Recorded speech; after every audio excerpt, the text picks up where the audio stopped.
Hello, my dears.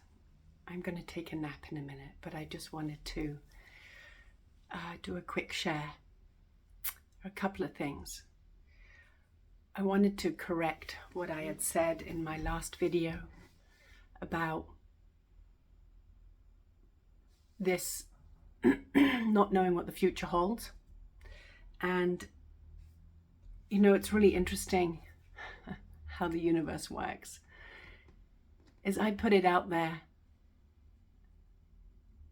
I don't even want to, I don't know how to say it. I'm just going to say it.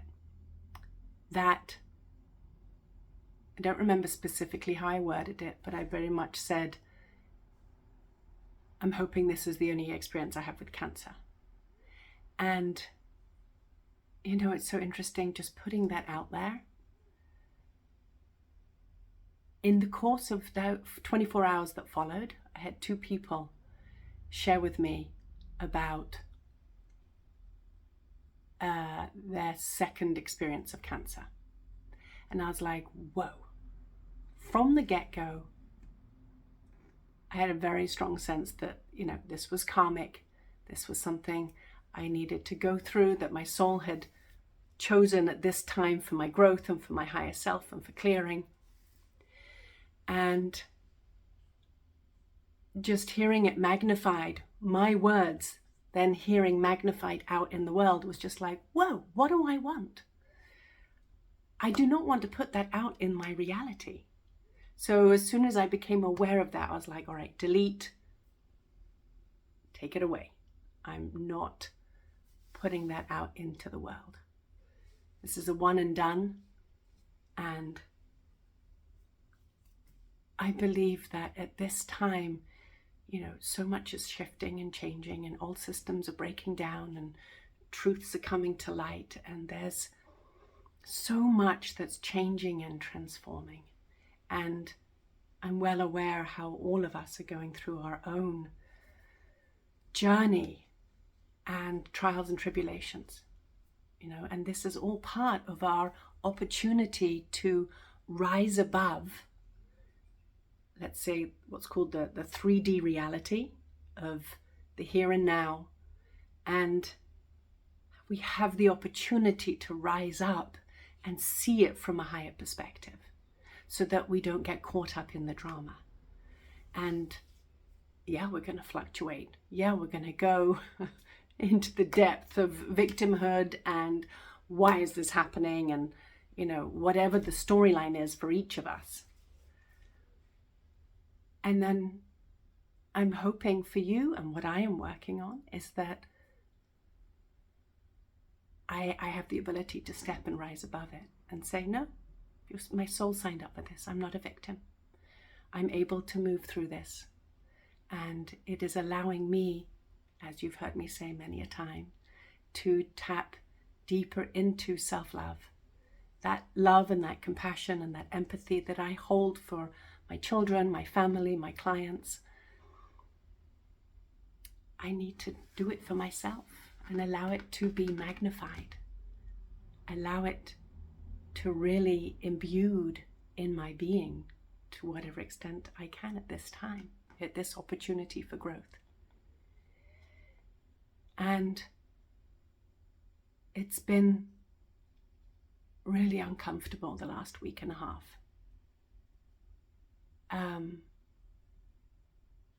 And I'm realizing that I'm just in the middle of the muck. It's not until you've come out the other end of something that you reflect back and then you're like, oh, I get that was a learning. And if you have children, you've seen it in your kids, how they go through, those meltdowns and those tantrums, and they push the limits and they see how far they can go. And then they've digested it, they've processed it, and then there's that plateau where it's somewhat smooth sailing for a while. And we have that too as adults. Our hissy fits look different. It's not so tangible as it is with our children. But we have it too. And sometimes it's a 5 or 10 year cycle, and sometimes it's a month or a minute, you know? And this morning I acknowledged that I'm in the thick of it.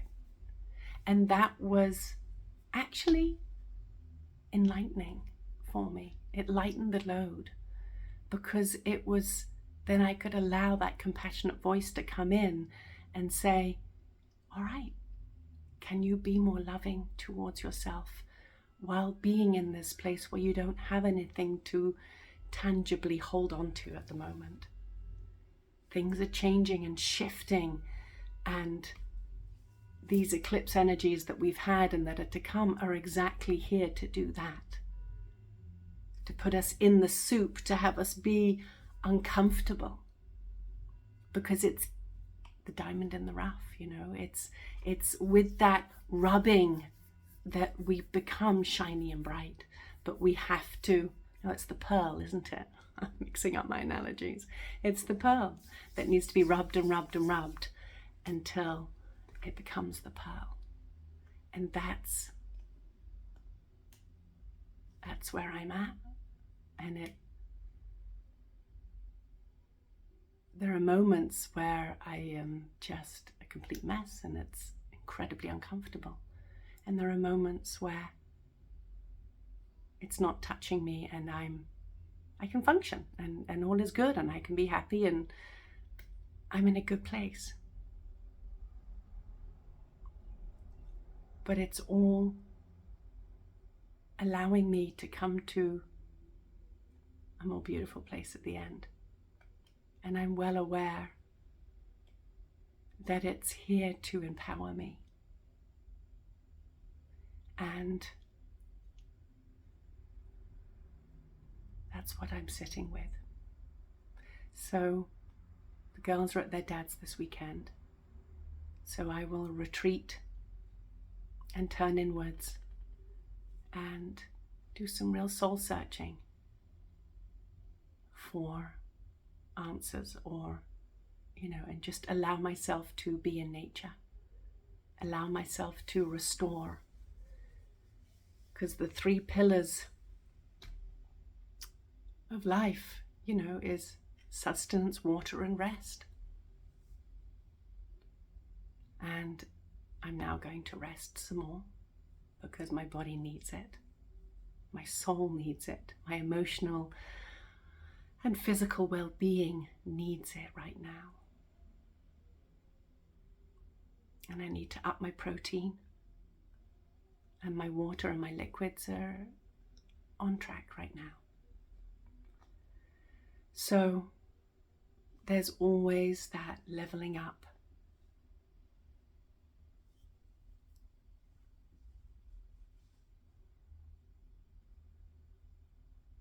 You know, there's that feeling of it doesn't rain, it pours.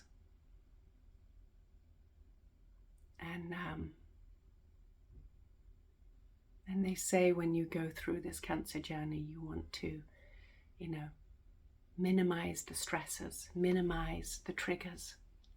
And there's so much we can do. But then there's a lot that's out of our hands too. And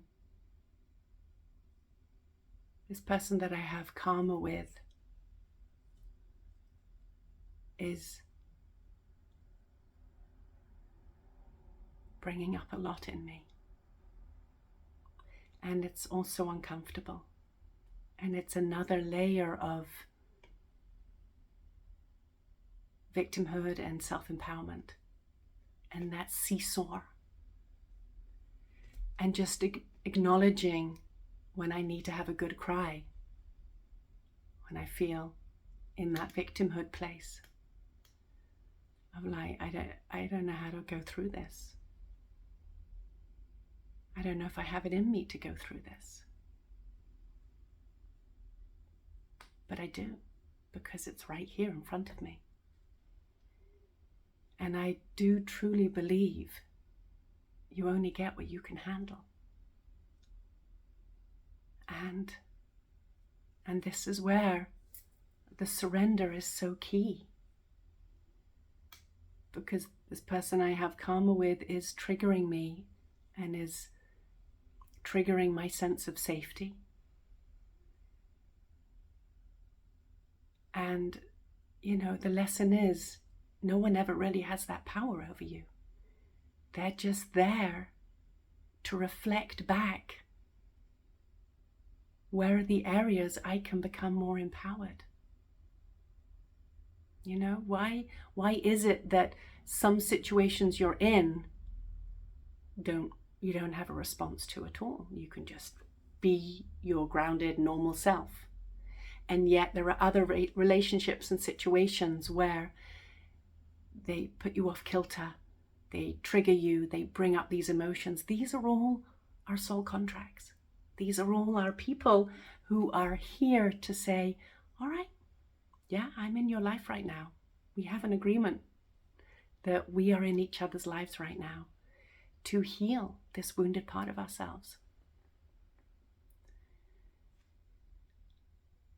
And it is not easy. It's not comfortable. And I shared with a friend who's going on her own, tricky journey. And I said, following your heart is not necessarily the easy way to go. And it's so true. It's so true. Following your heart is sometimes the hardest, most challenging thing to do. Because it's sometimes going against the grain. It's sometimes going against your family norms. Because you are unique. You are your own unique, divine, beautiful person. Human being. And we each need to follow our own hearts, and it's all different for each of us. And it's surprising how scary that can be.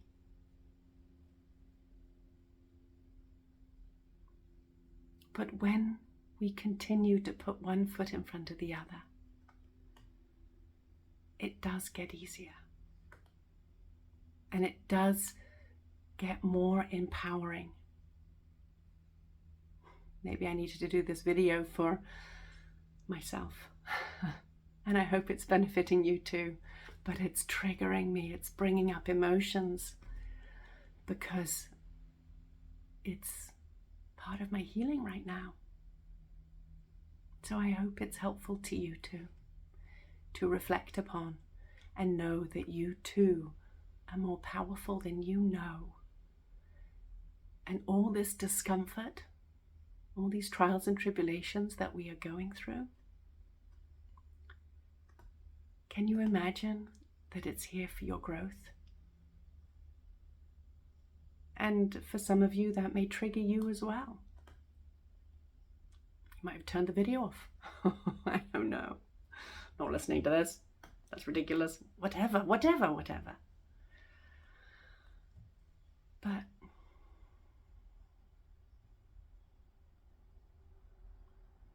can you see this as an opportunity for healing? And do you believe in something greater than yourself, that you can ask for help, ask for guidance? When I put my head on my pillow, I always imagine my angel wings wrapped around me to cocoon me and protect me, and I always ask for guidance. I ask to be held. I ask for insights, because then my overactive mental brain is not dominant. And I have had some beautiful messages in my sleepscape. And I continue to ask for them during my waking day, but also during my sleep state, so that I can have the peace of mind and the clarity to know what my next steps are, how to move forwards. to find the courage within me to be myself, speak my truth.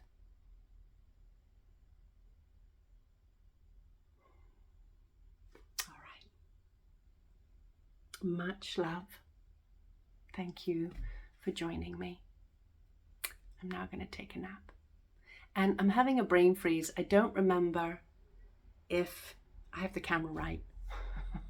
I don't remember if it's supposed to be sideways or straight up to avoid the panels. I think I've got it right, but my brain is just a bit foggy right now for technical stuff that doesn't come naturally to me. All right. Much love. Thank you for your support. Thank you for your love. It is all so lovingly received. Thank you. Much love.